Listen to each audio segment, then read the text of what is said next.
that there is a rotor. You can see there is a rotor, and in the rotor you have got the field coils, and the field coils are carrying current, and these field coils which are placed on the rotor, they are carrying current. Because of that, a north and south pole polarity is developed over the rotor surface.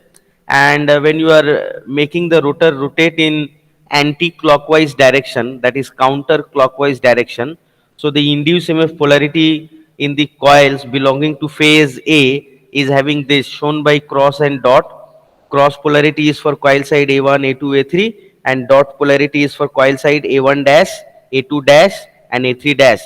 Further, we have seen that there was a term which is referred as phase spread. So that phase spread, which is usually denoted by symbol sigma, so phase spread is related to the allocation of different slots. Different slots means allocation of slots to the three phases. That will be better way. Phase spread is going to give you an idea what the phase spread is going to provide you. Phase spread will provide you an idea about the allocation of slots, allocation of slots for the three phases, that is phase A, B, C, under each of the pole. Let's say that if you consider the span of the north pole, so the span of the north pole means 180-degree electrical. So under this north pole, if there is a 9 number of slots, so if there are 9 number of slots under north pole, you can see here in the diagram please, slot number 10, 11, 12, 13, 14, 15, 16, 17, 18. These are the slots which are under the influence of north pole. That means slot number 10 to 18. So there are 9 slots. Now these 9 slots should be equally allocated, to the three phases, that is phase A, B, C. So you can see that out of these 9 slots, 3 slots, that is 10, 11, 12, is allocated to phase A. Slot number 13, 14, 15, another 3 slot allocated to phase C, and likewise slot 16, 17, 18 allocated to phase B. So this phase spread gives you an idea regarding the allocation of slots which is given to each of the three phases, phase A, B, C, under each pole. Now phase spread can be of two values. One is your 60-degree, another is your 120-degree. So right now this distribution of coil which you can see on the screen, this is shown for phase spread of 60 degrees. So let me write it over here. This is for phase spread, this is for phase spread of 60-degree. So when you are looking it for phase spread of 60-degree, you are allocating the slots to the three phases, that is A, B, C, under each pole. And you are definitely going to allocate in an equal way. That means if you are allocating 3 slots to phase A, the remaining phase B and C should be also allocated 3 slots. Now, if the phase spread is say 120-degree, actually when you are going for distribution of coil in the stator slots, when we are going for distribution of coils in the stator slot, there are two possible values of phase spread usually, and they are your sigma equals to 60-degree, phase spread of 60-degree, and phase spread of 120-degree. Now in case you are going to adopt phase spread of 120-degree, there what you will consider is that you will consider a pole pair. If you just remember, for phase spread of 60-degree, what was done? For phase spread of 60-degree, you were finding out what is the number of slots under each pole, and then you are dividing those number of slots equally to all the three phases. But when you are going for phase spread of 120-degree, you will consider the number of slots under one pole pair. That means one north pole and one south pole. So this is your one pole pair. So under this one north and one south pole, you find out what is the total number of slots, and then you divide those total number of slots into three equal parts, because these three will be allocated to phase A, B, C. So that is the one difference you can remember for your convenience, that when we are going for phase spread of 60-degree, we are finding out what is the total number of slots, under one pole, maybe north pole or south pole, and you are dividing those number of slots under north pole or under south pole into three equal part, because we have to allocate it to three phases A, B, C. On the other hand, if you are going for phase spread of 120 degree, what you have to do? If you are going for phase spread of 120 degree, you will find out what is the you will find out what is the number of slots under one pole pair. That means one north pole, one south pole. You find under one north pole and one south pole what is the total number of slots, and then you divide those slots into then you divide those slots equally to the three phases ABC. So right now I am taking the case of phase spread of 60 degree, because if you take the phase spread of 60 degree, in that case the reduction in the induced EMF is less compared to the phase spread of 120 degree. So this detailed thing I have discussed in my previous lecture. So you please go through that if you have not understood, and please let me know. Now what I am saying is that here we have shown the distribution of coils. Distribution of coils belonging to phase A, B and C in the 18 number of slots. So actually basically you can say I have taken a particular example where I am choosing 18 number of slots in the stator core periphery. Although you can see in the diagram here, I have only indicated 6 number of slots, but this is shown just to avoid the drawing difficulty, because 18 number of slots would have been taken longer time. So I have only shown the 6 number of slots, but actually the stator core is having 18 number of slots which are uniformly distributed throughout the stator core periphery. Now, this 18 number of slots is there in the stator core, and you have got field coils on the rotor, and the field coils are carrying current. Because of that, the rotor is becoming a magnet having south and north pole like this. Now, let us try to find out certain things. What is that? Is if we just go on showing the induced EMF for each of the conductors in the stator slots. Okay, so you can have two viewpoints. Either you can think in terms of conductor, or you can think in terms of your coil side. So for the time being, let's say I will just make a replica of this one. We have already seen which slots are belonging to phase A and B like that. So this is belonging to phase A.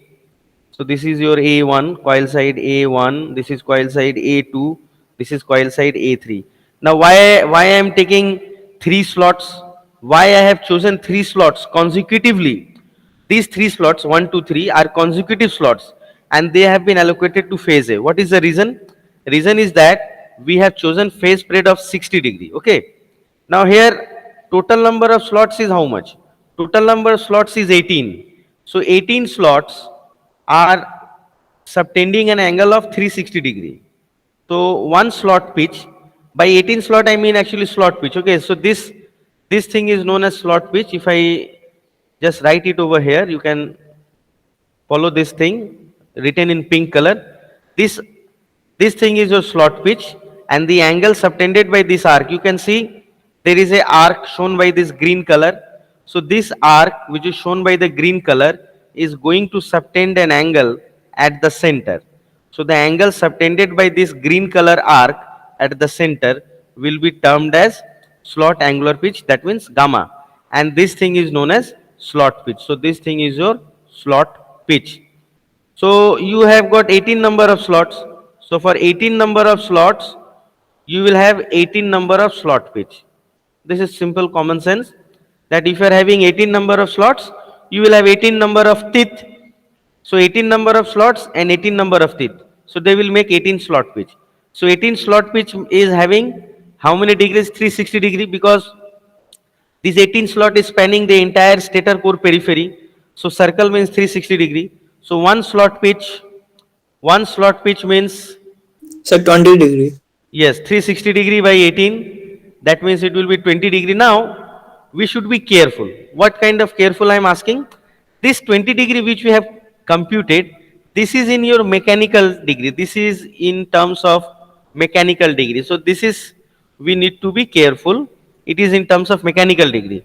But the slot angular pitch gamma, the slot angular pitch gamma, this angular pitch, slot angular pitch gamma is always expressed in electrical degree. Okay, it is always expressed in electrical degree. So we have computed from this simple unitary method, the slot pitch in mechanical degree. So we have to now convert this in electrical degree.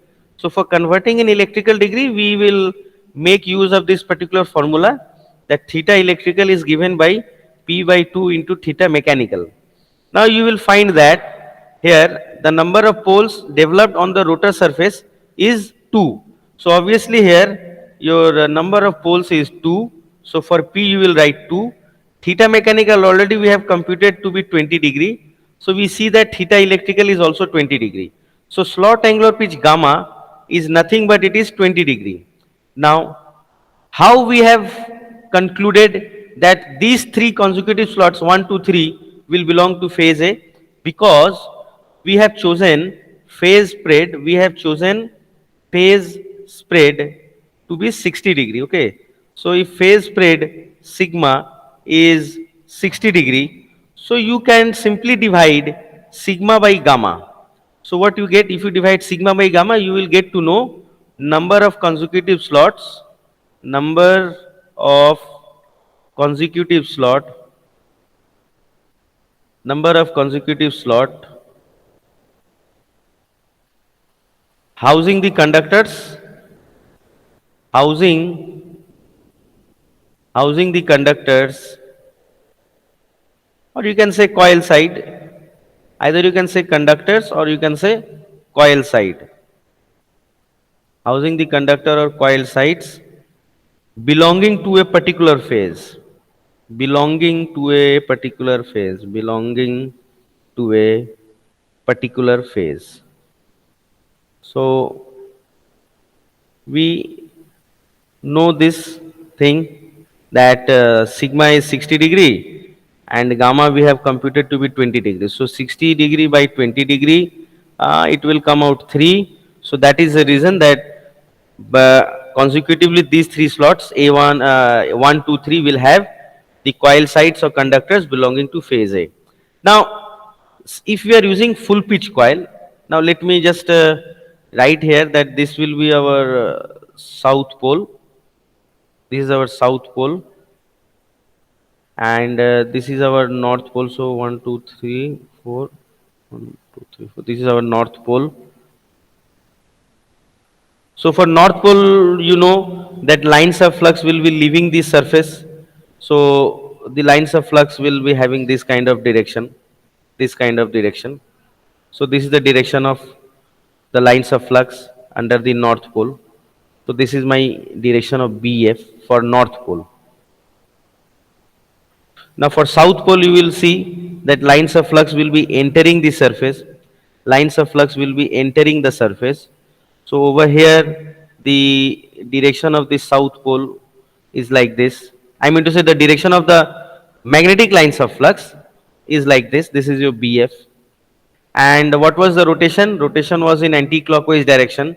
So when you are converting this diagram into a developed view, when you are converting this diagram into a developed view, the anti-clockwise direction will be, the anti-clockwise direction will be shown to be moving from right side to left side, right side to left side, because this motion is in your anti-clockwise. Okay, so it is from right to left. So in the developed view, I will show it to move from, I mean to say the motion of the rotor will be from right to left. So let me indicate that right to left. So this is your, the motion of the rotor right to left. Now if you apply that Fleming's right hand rule, although in a modified form, you will find that the induced EMF polarity under south pole will be your cross, and under north pole it will be dot. So we will put that cross and dot so that the things are complete.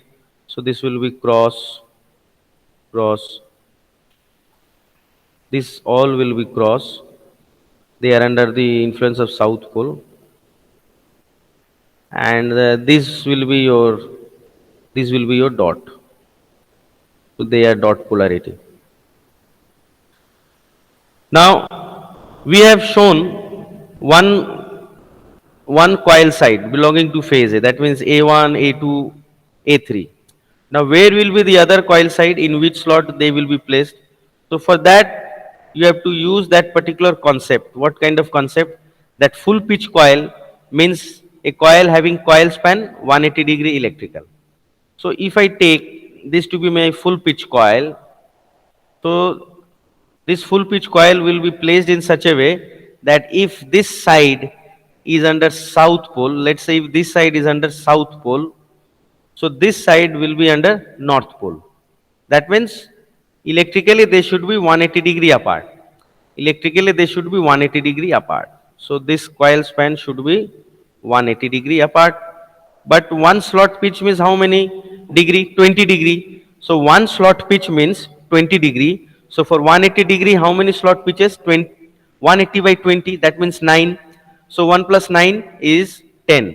So this will be your A1 dash. 2 plus 9, 11. So this will be your A2 dash. 3 plus 9 is your 12. So this is your A3 dash. In this way we can show it. Now from which slot phase B should start? Phase B will start from a slot which is electrically 120-degree away from slot number 1. You can see in the diagram, phase A is starting from slot number 1. So with respect to slot number 1, the starting of phase B, the starting of phase B should be 120-degree away in terms of electrical degree. So here one slot pitch means 20-degree electrical. So for 120-degree, how many slot pitches are needed? 120 by 20, that means 6. So the phase B will start from a slot which is 6 slot pitches away from slot number 1. So 6 slot pitches away from slot number 1. How to find out? You add 6 plus 1, you get 7. So from 7 number slot, phase B will start. Now again consecutively 3 slots will be allocated. We have calculated earlier only. Phase spread was 60-degree and gamma is 20-degree. So you divide 60 by 20, you get 3. So this is your B1, B2, B3. Now, where will be B1 dash, B2 dash, B3 dash? Simple. Since these are your full pitch coil, so full pitch coil means 180-degree apart. For 180-degree, how many slot pitches are needed? 180 by 20, that means 9. So 9 plus 7, 16. So this is your B1 dash. 8 plus 9, 17. So this is your B2 dash. 9 plus 9, 18. So this is your B3 dash. Now from where phase C will start? Same logic. Phase B has started from slot number 7. Phase B has started from slot number 7. So phase C will start from a slot which is 120-degree away from slot number 7. But for 120-degree away, 6 slot pitches are needed. So 7 plus 6, 13. So phase C will start from slot number 13. So this is C1. As usual, consecutively 3 slots will be belonging to phase C. So 13, 14, 15. So this is C1, C2, C3. Now where will be the other side of the coil side? C1, C2, C3, phase C. You have to again apply that I concept. Full pitch coil means 180-degree electrical. So that means you should be moving 9 slot pitches away, because here one slot pitch means 20-degree. So for 180-degree you require 180 by 20, that means 9 slot pitches. So 9 plus 13 is how much? 13 plus 9 is your 22. But there are 18 slot. So you subtract 18 from 22. So 22 minus 18 is 4. So this is your C1 dash. Again I will add 14 plus 9, because 9 slot pitches should be away from slot number 14. Then you are having a 180-degree, because you are considering here full pitch coil. So C1 dash should be 180-degree apart. C2 dash should be 180-degree apart, because these are your full pitch coil. So 14 plus 9 is 23. 23 minus 18 is 5. So this is your C2 dash. and likewise this will be your C3 dash, because you add 15 plus 9, it is 24, 24 minus 18 is 6. So we can understand now this way, that this is the coil distribution in the slots. Now, I would like to introduce you to the idea of EMF polygon. So, what is EMF polygon? What we are going to do? Actually, in EMF polygon, we will draw the EMF phasor for each of the conductor or coil side. That means what? Let's say we are not considering the coil. What we are considering? We are considering the coil side or the conductor. That means if you consider the coil side, so there are 18 coil side, because there are 9 coils and each coil has got 2 coil side. So 9 to the 18. So there are 18 coil side. So there are 18 coil sides. So we can write this for our reference, that there are 18 coil sides. Why there are 18 coil sides? Because total 9 coils. Total 9 coils are there. 9 coils. For each coil, for each coil, for each coil there are two sides. There are two sides. There are two sides. So obviously 9 to the 18. So 18 coil sides. So we will have 18 EMF phasor. We will have 18 EMF phasor. So what you will notice, that when we go on drawing, when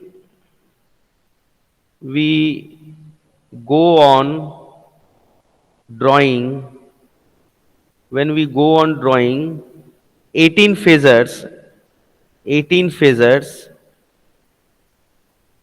it will form a polygon. It will form a polygon. It will form a polygon. What kind of polygon? A polygon having 18 number of sides. A polygon having 18 number of sides. And the angle subtended at the center by each of the 18 side will be 20 degree. Because we know that in a polygon, the angle subtended at the center is 360 degree by n, where n is the number of sides of the polygon. So that thing we will call as a EMF polygon. Now I will just take you to one of my drawings which I have done earlier. So you can refer to this particular diagram. So you can see there is no difference in the nomenclature or whatever I have explained earlier. Here also you are having 18 number of slots. You are having that stator core and rotor core. You are having that south pole and north pole, and you can see the lines of flux are leaving the north pole surface. They are entering the south pole surface, the lines of flux, and you can see the slot pitch, distance taken over one slot and one tooth. So you can see this polygon is having 18 number of sides. So how this polygon can be achieved? So you can do this kind of way. Let me show you. Let's say you are drawing. Let me zoom it little bit so that it is more clearly visible to you. So this is our EMF polygon. So how we are going to draw this? Initially we will draw AB. So what is AB? AB is the EMF.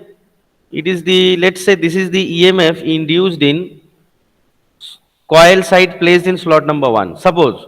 So this is the EMF induced. This is the EMF induced. Let me make it thinner. So this is AB is nothing but it is the EMF induced in coil side placed in slot number 1, placed in say slot number 1, suppose. So likewise, what will be BC? So BC will be this one. Okay, this is your BC, and this angle will be obviously gamma, no doubt. This angle will be gamma. because slot 1 and 2 they are gamma degree electrical away, so this angle will be gamma, no doubt. Let me indicate it by some color. So this angle is gamma. This particular angle is gamma only. This is gamma. And what is BC? What is BC? If you just write it here, so BC is, what is BC? BC is EMF induced in, let me write it so that it is easily understood. BC is EMF induced, EMF induced in coil side,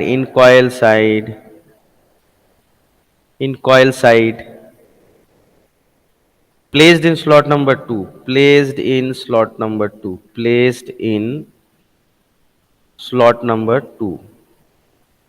slot number 2. So that is a BC. BC is the EMF induced in coil side placed in slot number 2, and the induced EMF in slot number 1 and 2, they should be differing in phase by gamma, which is shown here. They should be differing in phase by gamma degree, which is shown here, because they are one slot pitch apart. Now, why there is a phase difference of gamma between these two uh, conductors or coil sides placed in slot number 1 and 2? AB is what? What is AB? EMF induced in coil side placed in slot number 1. What is BC? BC is EMF induced in coil side placed in slot number 2, and they are shown to have a phase shift of gamma degree between them, because slot number 1 and 2 are one slot pitch apart. You can see here, this is a slot number 1 and this is a slot number 2. So you can see slot number 1 and 2, they are one slot pitch apart. So what is the basic idea? That if the center of the south pole is in front of slot number 1, peak of EMF induced will happen in slot number 1. But after some time, since the rotor is rotating, so after some time it might happen that the center of the south pole is in front of slot number 2. Sorry, extremely sorry. What I am saying, that after some time the center of the south pole will be in front of slot number 2. So at that time, peak of induced EMF will happen in slot number 2. So there is a time phase of gamma degree. If I just indicate like this, gamma is nothing but it is the slot angular pitch. So this is the your slot angular pitch or gamma, because if you consider the cross sectional view, let me show you over here. You can see here the cross sectional view. So we are drawing an arc. Okay. So let's say these two lines are coming from the center of these two slots, slot number 1 and 2, say one after another, and this arc is known as your one slot pitch. Okay, this arc is known as one slot pitch. This is your one slot pitch. This arc is one slot pitch, and the angle subtended by this one slot pitch at the center is denoted by angle gamma. Gamma is known as slot angular pitch. This is known as slot angular pitch. So slot angular pitch is nothing but it is the angle subtended at the center by that one slot pitch. So slot pitch you can consider as an arc. Okay, you can consider slot pitch as an arc. You may consider slot pitch as an arc. You can think slot pitch as an arc. So this arc is subtending an angle, this arc is subtending an angle at the center, that is your gamma. So what will happen when the south pole center is in front of slot number A2? Peak of EMF induced will happen in this. After some time it will in front of slot number A1. So peak of EMF will happen in this. So the peak of the EMF in these two slots, they are differing in time phase by gamma degree, where gamma is the basically the slot angular pitch. Okay, so you can now think in that term. So likewise, what is your CD? Before I draw CD, I can indicate another thing. What is that? That there is a angle of gamma degree between these two sides. Let me draw it properly.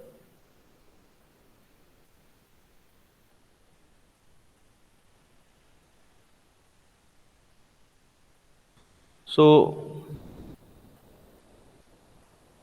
this angle will be termed as gamma. This angle will be termed as gamma. And what is CD? What is CD? This is your CD. We can see it over here. So what is CD? CD is EMF induced. CD is EMF induced in coil side, in coil side, placed in slot number 3, placed in slot number 3. So I will not repeat any further. I guess you must have understood by this time that what I am trying to mean, that we will go on drawing the EMF phasor. We will go on drawing the EMF phasor for each of the coil sites which are in the slots, one after another. Slot number 1 we have drawn. Basically, you are having some coil side. You are having some coil side which is placed in slot number 1. So that induced EMF is AB. Then you have another coil side placed in slot number 2. So that induced EMF is BC. So between AB and BC there is a phase shift of gamma degree, which is a slot angular pitch. Likewise, between slot number 2 and 3, you will have a induced EMF phase difference. You will have difference in phase for the induced EMF in slot number 2 and 3 by gamma, where CD is the EMF induced in coil side which is placed in slot number 3. So in that way we can draw the EMF polygon by considering the induced EMF phasor in each of the coil sides which are there in the slots, different slots. So this thing is known as EMF polygon. Okay, this particular thing is known as EMF polygon. So this EMF polygon is having how many sides? Let's say n is the number of sides of the EMF polygon. So what is n? N is nothing but it is the number of slots. So here you can see in the diagram over here that there are total 18 number of slots, starting from 1 2 3 4. There are 18 number of slots. So there are 18 number of slots. So that's why in the EMF polygon we are having 18 number of sides, and 360 by 18 is gamma. So each of these induced EMF phasor, they are subtending an angle gamma at the center. So if I go on giving the arrow marking, it will be like this. Okay, it will go on like this. So these are the consecutive slots. I have elaborated for 3 number of slots. So same kind of argument or logic is applicable for the remaining 15 number of coil sites which are there in this slot, remaining 15 slots. So in this way you can again end up at coming at the same point. Actually you have started from point A, and when you finish the EMF draw, when you finish the drawing of EMF polygon, you will again come at the same point. That means at the starting of point A. So this was the idea of EMF polygon. So if I just want to elaborate it further, let's say there are 36 number of slots in the stator core. So 36 number of slots means the EMF polygon will have 36 number of sides, and 360 by 36 is your how much? 10 degree. But we should be careful.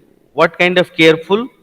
This should be expressed in electrical degree. Okay, so we should not forget that this thing should be expressed in, this should be expressed in electrical degree. This should be expressed in electrical degree. Otherwise, the entire thing will go wrong. Entire calculation. It has to be expressed in electrical degree. So right now we don't have to worry because we have already taken the case where the number of poles are two. You can see it over here. We are having only two poles, south pole and north pole. So no need of worrying about electrical and mechanical degree. Okay, and you can see the phase plate sigma. These consecutive three slots are housing the conductors of phase A. They are carrying say cross current over here, like say, let me show it. These are your cross current. These are your cross current carried by the conductors. These are your cross currents carried by the conductors.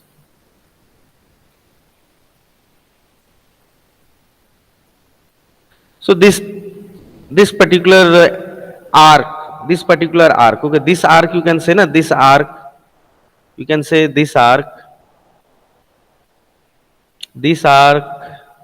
is comprising of, this arc is comprising of consecutive slots. This arc is comprising of consecutive slots housing housing coil sides, or you can say also conductor, housing coil side or conductors, or you can say conductors belonging to phase A, belonging to phase A, belonging to phase A. So this is what we are meaning. So the angle subtended by this arc is of phase spread sigma. Now we need to actually figure out one more thing which is also essential. You can see it over here that if I apply KVL in this coil side A1, A2, A3, which is shown on the extreme right side, you can see that coil side A1, A2, A3, you can see in the diagram, please refer to the diagram, that coil side A1, A2, A3, they are under the influence of south pole, and coil side A1 dash, A2 dash, A3 dash, they are under the influence of north pole, which we can see in the diagram itself. You can see the developed view. Okay, this is the developed view. This thing is the developed view. This is the developed view. So please refer to the developed view. Then you will understand that these three coil sides A1, A2, A3, they are under the influence of south pole, and A1 dash, A2 dash, A3 dash, they are under the influence of north pole. So obviously the polarity is shown like this. Let's say for on the south pole, if this is the polarity of the coil side, plus over here, plus sign over here, and minus sign over here. So for north pole it should be opposite, minus sign over here and plus sign over here. Now if I apply KVL in this closed loop, okay, let us apply KVL. Let us apply KVL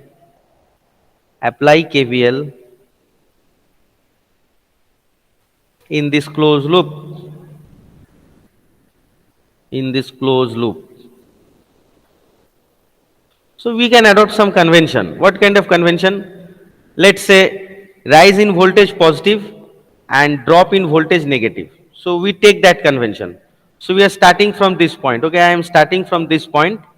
So I am started from this point. So there is a rise of voltage. Again I move, again there is a rise of voltage because I am moving from minus to plus, there is a rise of voltage.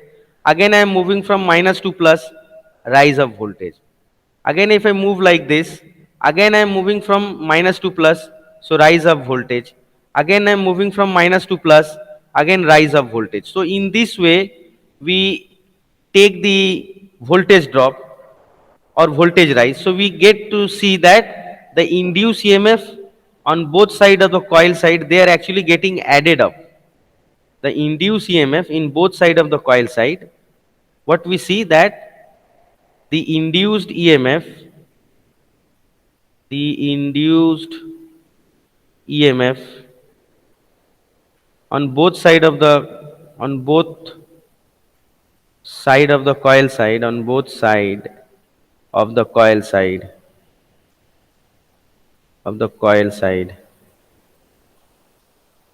is getting added up, is getting added up,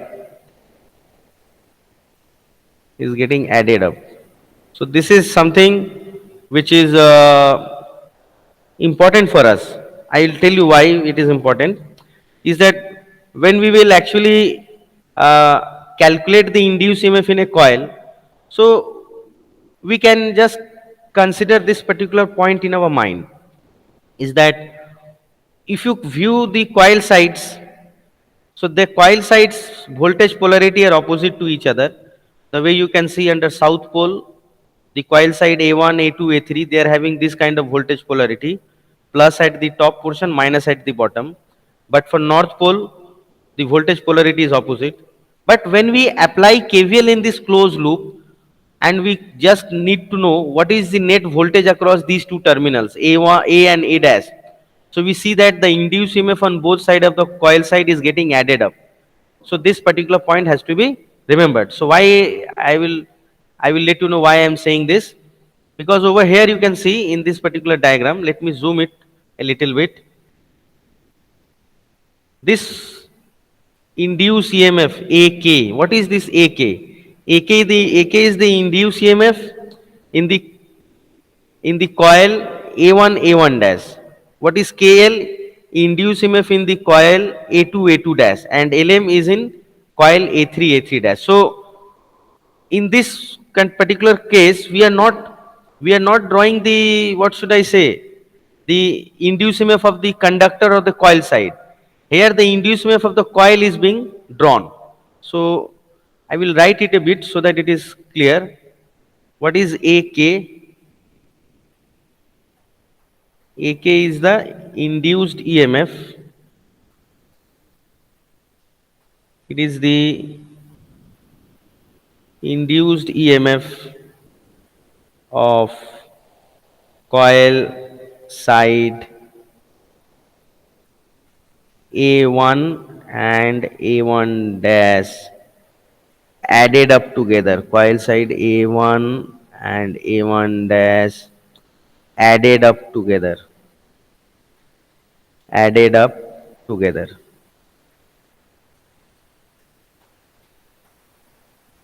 So this is something I want to let you know, that this AK is no longer the EMF induced in coil side A1 or coil side A1 dash. Rather, it is the that algebraic sum, the addition of the induced EMF in coil side A1 and A1 dash. So AK is the induced EMF of coil side A1 and A1 dash added up together. Likewise, what is KL? If you want to find out what is KL, so I will write in a similar line. KL is nothing but it is the induced EMF. It is the induced EMF of coil side. Induced EMF of coil side A2, coil side A2 and A2 dash and A2 dash added up together, added up together, added up together.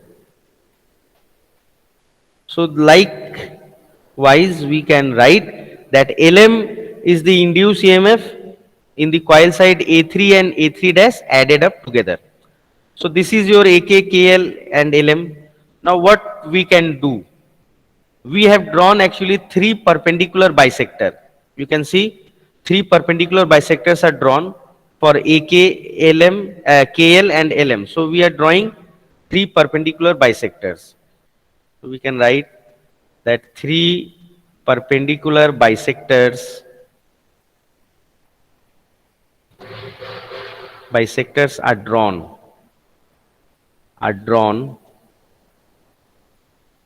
for AK,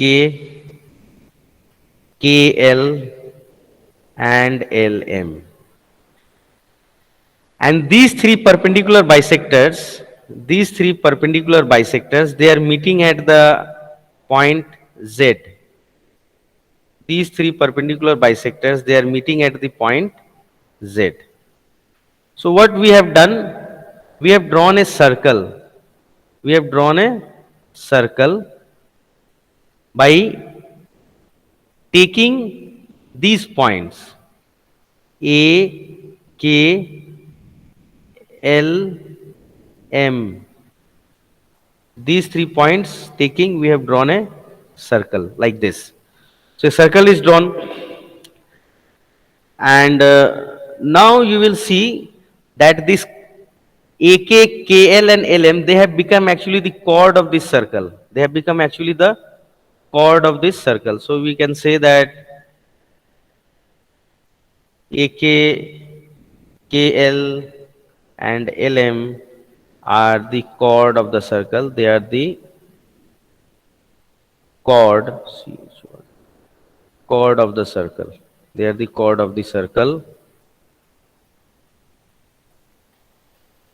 and they are subtending an angle gamma at the center. They are subtending an angle gamma at the center. So they are subtending an angle gamma at the center, which I am retracing it over the drawing. So these are actually the phasors AK, KL, LM, and they are subtending an angle gamma at the center. So this angle is gamma, this angle is gamma, sorry, this angle is gamma, this angle is gamma, likewise this angle is gamma and this angle is gamma. So this angle is gamma. Let me zoom it for you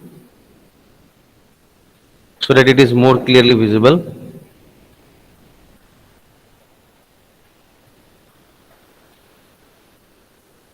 So these are the three chords AK, KL, LM, AK, KL, LM.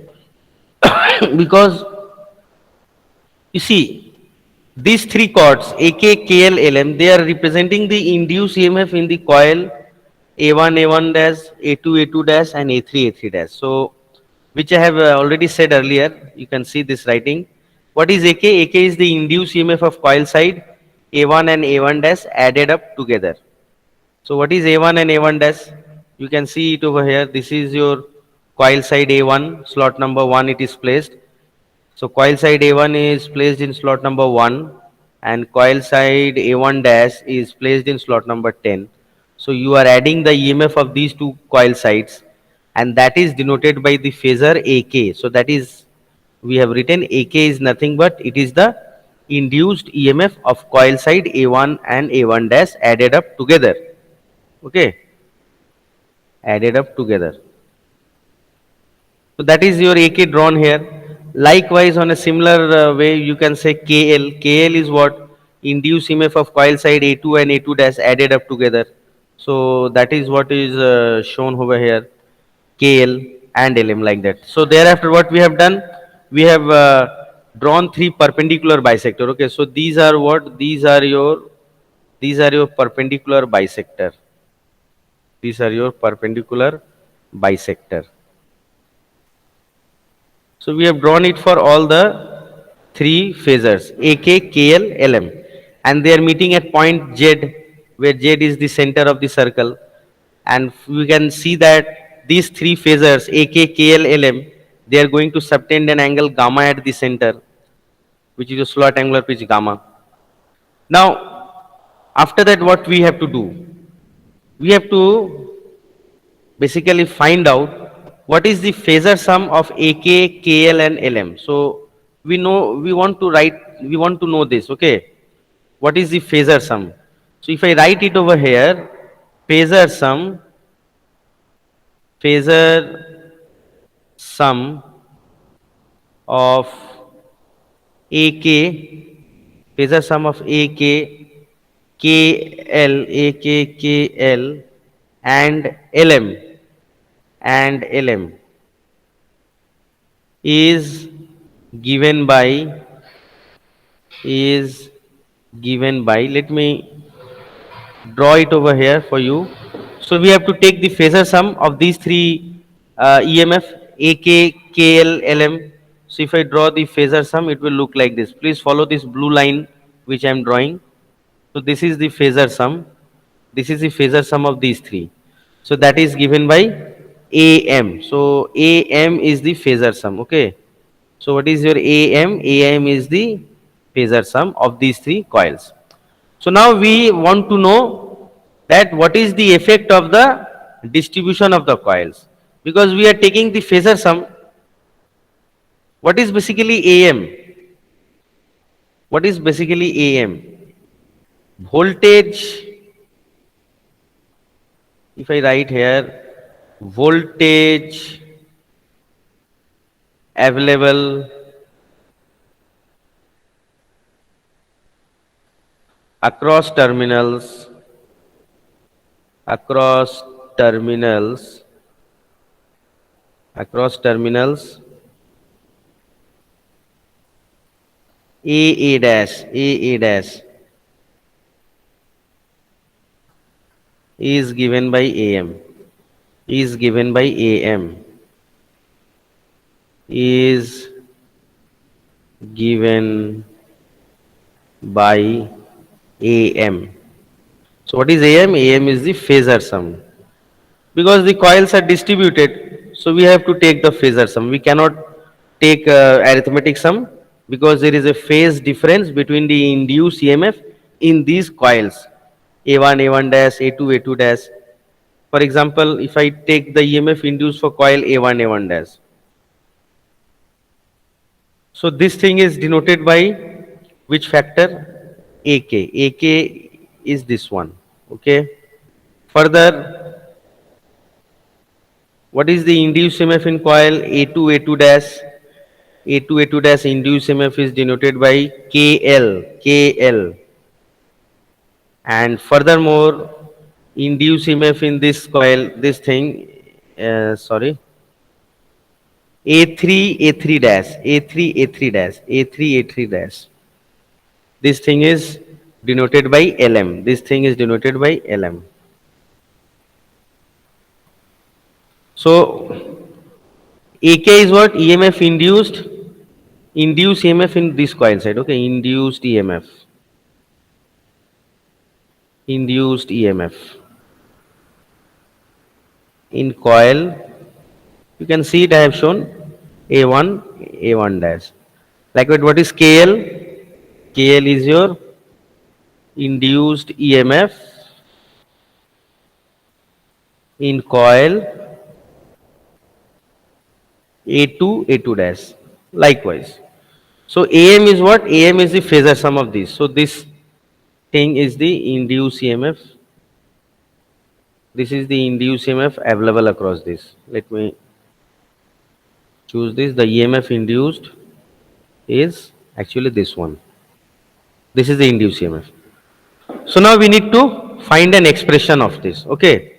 So we will we require to find an expression of this. So how to find it? We will take the help of this particular diagram. You can view it here. This is the particular diagram. What is it? You can say, you can see it here that AK is the induced EMF in coil A1, A1 dash. Then LM is the induced EMF in coil A2, A2 dash. KL and LM is in A3, A3 dash. So if you add this, this will be the arithmetic sum. If I add up this will be the arithmetic sum. You add this together. You add it. This will be the arithmetic sum. You are going to add these terms. So this will be your arithmetic term. This is not the phasor sum. You are simply adding it. So this is your arithmetic term. So this is your arithmetic addition. This is your arithmetic addition.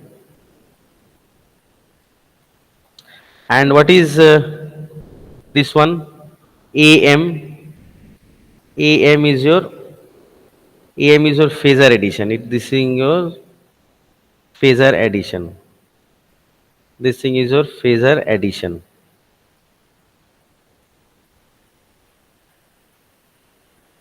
So we will just take the ratio of what? Phasor sum by arithmetic sum. That will be your distribution factor KD. So what is distribution factor? Distribution factor is nothing but it is the phasor sum of coil EMF by arithmetic sum of coil EMF. So what is your phasor sum? Phasor sum we have seen. Phasor sum is your AM. So this will be your AM. This thing is your AM. And arithmetic sum is which one? Arithmetic sum. This thing is your 3 times KA, AK, 3 times AK, 3 times AK. But what we know also that AK equals to 2 times length of AP. What we also know AK equals to 2 times length of AP. So that's what we have written. For AM what we have written 2SA. You can see in the diagram. If I just indicate it here, you can see SA, if you see SA is half of AM. SA is half of AM. So that's why we can write that AM equals to 2 times SA. 2 times SA. So that is what is written for AM here. And we have already seen that this AP is half of AK. You can see it here. You can see this thing is your AP. This thing is your AP. AP is half of AK. So that is why we have written here this 3 times AK. So AK is replaced by 2 times AP. So this will become 6 times AP. And then we will consider actually these two triangles. You can see already in the screen it is written. The two triangles are nothing but ASZ. So there you consider this ratio sine angle SZA, SZA. So if I just erase this a little bit so that the clumsiness is less, let's erase this. So you see here, we can take this particular triangle. Okay, ASZ. From there you can take the sine ratio. Perpendicular means AS, by hypotenuse means AZ. So you get sine of this angle. Now this angle is how much?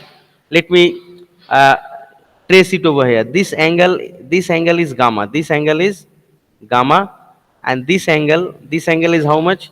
This angle is gamma by 2. This angle is gamma by 2. So this is 3 gamma by 2.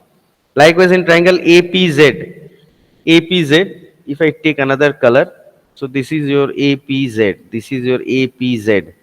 So what you see in APZ, that this particular angle is gamma by 2. Okay, this particular angle, if I consider this particular angle is gamma by 2. This is your gamma by 2. Okay, so that's why you are writing like that. AP by AZ, perpendicular by hypotenuse, AP by AZ is your sine gamma by 2. So from here we can substitute the value of what should I say, SA or AS, whatever you call SA and AP. So you put it over here, you get this thing as the expression for KD, that is the distribution factor. So distribution factor KD is like this. KD equals to sine Q gamma by 2 divided by Q sine gamma by 2.